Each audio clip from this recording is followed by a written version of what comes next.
या फैज़ाबाद, आप prime minister थे जब फैज़ाबाद धरना करवाया गया था, वो सारे लोग फिर काबिल माफ़ी हैं? वो मासूम लोग थे, उनको ना पूछा जाए, इमरान को फिर पकड़ के अंदर बंद कर काबिल माफ़ी तो आप नहीं कह सकते हैं, क्या काबिल यानी उनके खिलाफ क्या कार्रवाई आप करेंगे, ये मुश्किल काम है। कार्रवाई करनी चाहिए, लेकिन नहीं देखें, आप स्लेट तभी साफ कर सकते हैं। बिस्मिल्लाहिर्रहमानिर्रहीम, अस्सलाम वालेकुम नाज़रीन इकराम, मैं हूं अब्दुल बासित स्वाति और आप देख रहे हैं मेरा डिजिटल चैनल।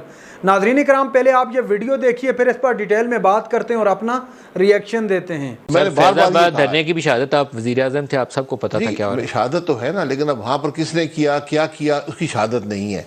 आपको मालूम था कि उस वक्त की एस्टेब्लिशमेंट उसके पीछे है, उसकी लीड किस तरफ जाती थी, आप पूरी आपकी हुकूमत के सारे लोगों को पता नहीं, ये तो आप भी जानते हैं, मैं भी जानता हूँ, लेकिन उसकी कोई शहादत है कि तो आप वज़ीर आज़म थे, आपको पता होना चाहिए। देखिए, यहाँ पर तो मई 9 को जो हुआ है, अगर आप इसकी प्रोसिक्यूशन नहीं करेंगे, आज जो मैंने वो प्रेस कॉन्फ्रेंस नहीं देखी DGISPR की, लेकिन इस मामले की प्रोसिक्यूशन बड़ी ज़रूरी है। और अगर कोई ऐसी साजिश है कि फ़ौज के अफसरान के साथ सिविलियन लोगों ने मिलकर, सियासी लोगों ने मिलकर अमल किया है, तो फिर तो ये बहुत बहुत गहरा मामला बन गया। सर 2014 जो था ना, जब राहील शरीफ की अभी मामला वो चल रहा था अभी कि क्या होना है और क्या नहीं होना, 2014 वाले जो धरना था ना, उसके अंदर भी एक प्लान ये था कि ऐसा क्योस पैदा होगा, ऐसी अफरा तफरी पैदा होगी कि उस वक्त का आर्मी चीफ जो है वो उठा के वज़ीर आज़म को बाहर फेंकेगा और मार्शल लॉ लगा देगा, और वो प्लान थ्रू नहीं हो सका। और मुझे ख्वाजा आसिफ साहब से मैंने इंटरव्यू किया, तो वो उस वक्त डिफेंस मिनिस्टर थे, उन्होंने कहा कि आर्मी चीफ ने या डिफेंस सेक्रेटरी के ज़रिए किसी शख्स का, उन्होंने नाम भी बताया मुझे, कि उन्होंने मुझे पैगाम दिया कि मैं मार्शल लॉ नहीं लगाऊंगा। लेकिन अटैम्प्ट उस वक्त भी यही थी, वज़ीर आज़म को टॉपल करें। नहीं, वो किसकी थी? आपको पता है एक बड़ी एक फेमस कोर कमांडर्स कॉन्फ्रेंस हुई थी, जिसमें 5 कोर कमांडर्स ने उस वक्त चीफ को इंसिस्ट किया था कि उठा के इसको बाहर फेंको नवाज शरीफ को, लेकिन उस वक्त चीफ प्रिवेल किया, चीफ ने कहा कि नहीं, काम नहीं होगा। ये तरीकाकार ही दुरुस्त नहीं है सर। कोर कमांडर कॉन्फ्रेंस में क्या बात हुई नहीं हुई, इस पे तो स्पेकुलेशन ही आदमी कर सकता है। स्पेकुलेशन जो हकीकत ये है, ये वो खबर थी जो हम लोगों ने बाद में बाकायदा हकाइक के साथ तफसील जाननी थी। हकीकत ये है कि आपके इंटेलिजेंस के इदारे के जो सरबराह थे, उन्होंने वज़ीर आज़म को कहा कि आप छुट्टी पे चले जाएं। ये जनरल ज़हीर की बात कर रहे हैं, ये बात हुई है। ये पैगाम किसके जरिए दिया गया था? मलिक रियाज के जरिए दिया गया था? ये मुझे पता नहीं है, शायद खुद कहा गया था। खुद कहा गया था। जनरल ज़हीर थे ना उस वक्त? जी, जनरल ज़हीरुल इस्लाम साहब थे। और ये बात उन्होंने कहा नवाज शरीफ साहब को कि आप छुट्टी पे चले जाएं। जी, छुट्टी पे चले जाएं। अब मैं यही कहता हूँ कि हमारे मुल्क की तारीख बड़ी तल्ख है, और ये जब तक हम ट्रूथ कमीशन नहीं बनाएंगे, ये तल्ख से तर होती चली जाएगी। ये मई 9 को जो है, ये एक दिन की बात नहीं है। जैसे आपने कहा, पूरा एक बिल्डअप था जो यहाँ तक मामले को लेकर आया है, कि इस मुल्क के एक सियासी जमात ने, एक सियासी लीडर ने, उसके साथियों ने ये समझा कि ये मुल्क में कोई कानून नहीं है, कोई इख्तियारात नहीं, जो मर्जी हम चाहें करें, हम हमलावर हो जाएंगे। और उसके अंदर लोग बह गए उस लहर के अंदर बदकिस्मती से, और आज पछताते हैं। आज वो अक्सर लोग पछताते हैं। आमतौर पर पोलिटिकल इंजीनियरिंग का हिस्सा समझते हैं हम लोग, तो यही समझते हैं कि नून लीग तोड़नी है तो काफ बनवा दो, बलोचिस्तान से हुकूमत करानी है तो बाप पार्टी बना दो। तो आपको अगर इसमें क्रेडिबिलिटी डालनी है तो इंटरनल अकाउंटेबिलिटी। आज उन्होंने 1 lieutenant general, 3 major general, 7 brigadiers, 15 मजमूई तौर पर उन्होंने अफसरान का कहा है हमने सज़ा दी है। Do you think it's a step in the right direction? देखिए, फ़ौज का अपना एक कानून है, अपना एक तरीका है, अपनी रवायात हैं। और फ़ौज के अंदर एक बात बड़ी वाज़ेह होती है कि अगर आप कानून तोड़ने की गुंजाइश नहीं होती, उनके रेगुलेशन बड़े क्लियर होते हैं, और आपको जब आप अफसर बनते हैं, वहाँ से लेकर जहाँ भी प्रमोशन होती है, आपको इस बात का इल्म होता है कि क्या वो लाइंस हैं जिनके अंदर रहकर मैंने काम करना है। तो अगर ये सज़ाएँ दी गई हैं और इसका ताल्लुक मई 9 के वाक़े से है, फिर मामला बहुत संजीदा है। मेरा नहीं ख्याल कि 73 के बाद से कोई ऐसी बात हुई हो। आपको याद होगा 73 में 23 मार्च 73 को एक वाक़या हुआ था, जहाँ पर उसमें कोई जनरल तो नहीं थे, लेकिन ब्रिगेडियर लेवल और उसके शायद एक जनरल भी थे, मेजर जनरल मेरा ख्याल है। तो उनके ख़िलाफ़ एक कोर्ट प्रोसीडिंग्स हुई थी और सज़ा मिली थी।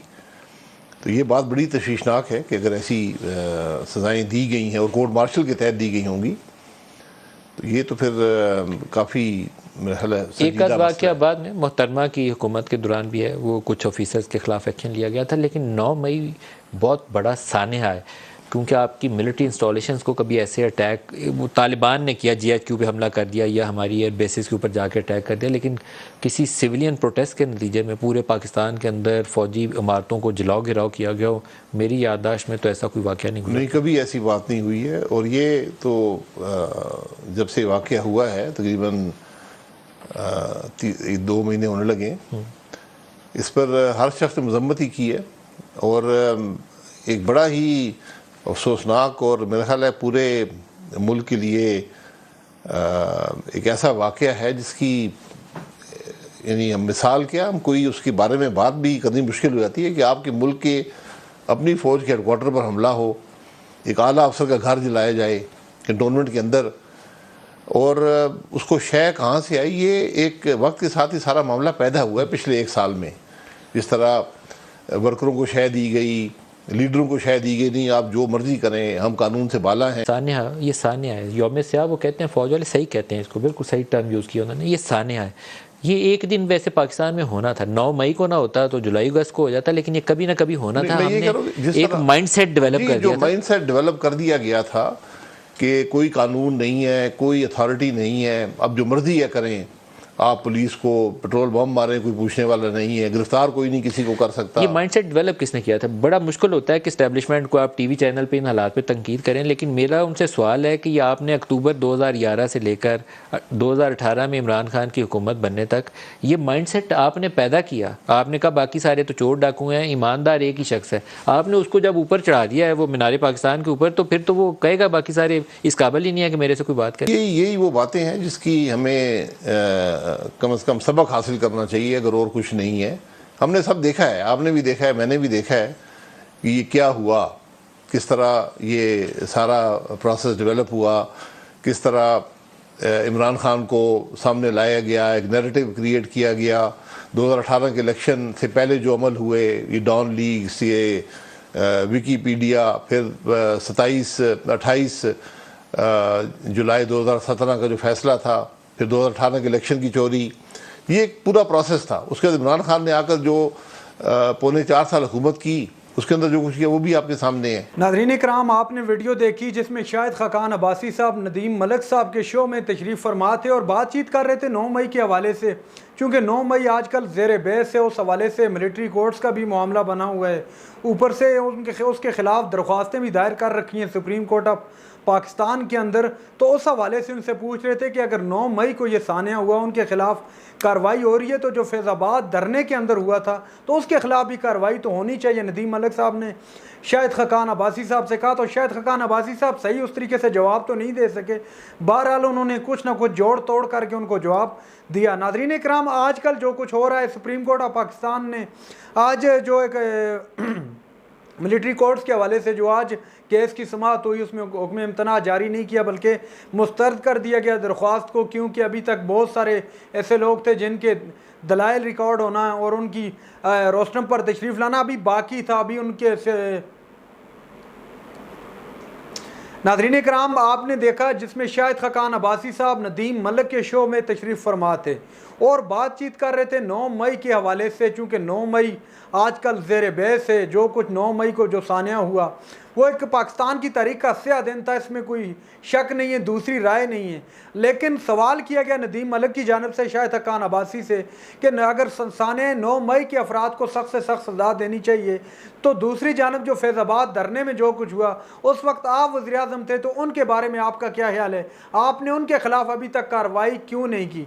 जिस पर शाहिद खाकान अब्बासी साहब बहरहाल उतना सही जवाब तो नहीं दे सके जो सही देना चाहिए था, बल्कि बहरहाल कुछ ना कुछ जोड़ तोड़ करके उन्होंने जवाब दे दिया। नाज़रीन इकराम, चूँकि मिलिट्री कोर्ट्स के हवाले से केस जो है प्रोसीडिंग उस पर चल रही है, आज समाअत थी, और दरख्वास्त गुजार की जानब से ये इल्तिजा की गई कि हमें हुक्म इम्तना दे दिया जाए चूँकि इसके बाद ईद की छुट्टियाँ हैं।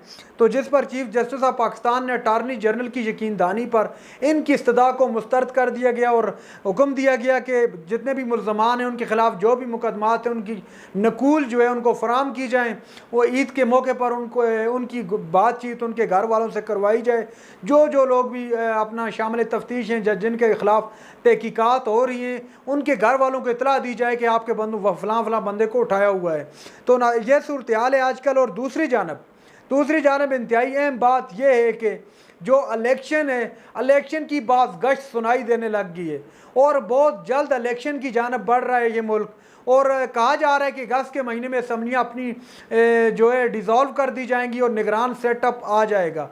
और दूसरी जानब इसी हवाले से इलेक्शन के हवाले से सीट एडजस्टमेंट का आप मामला कह लें या तो आने वाले वज़ीर-ए-आज़म की दौड़ का मामला कह लें, उस हवाले से आसफ़ अली ज़रदारी, बिलावल भुट्टो ज़रदारी, दूसरी जानब नवाज़ शरीफ और मरियम नवाज़ साहिबा कप्तान और उनके जाननशीन इस वक्त दुबई में तशरीफ़ फरमा रहे हैं और वहाँ पर इन्होंने सर जोड़ रखे हैं।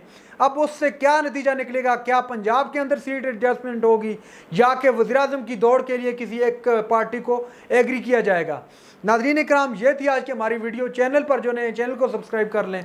अगली वीडियो तक के लिए अल्लाह हाफ़िज़।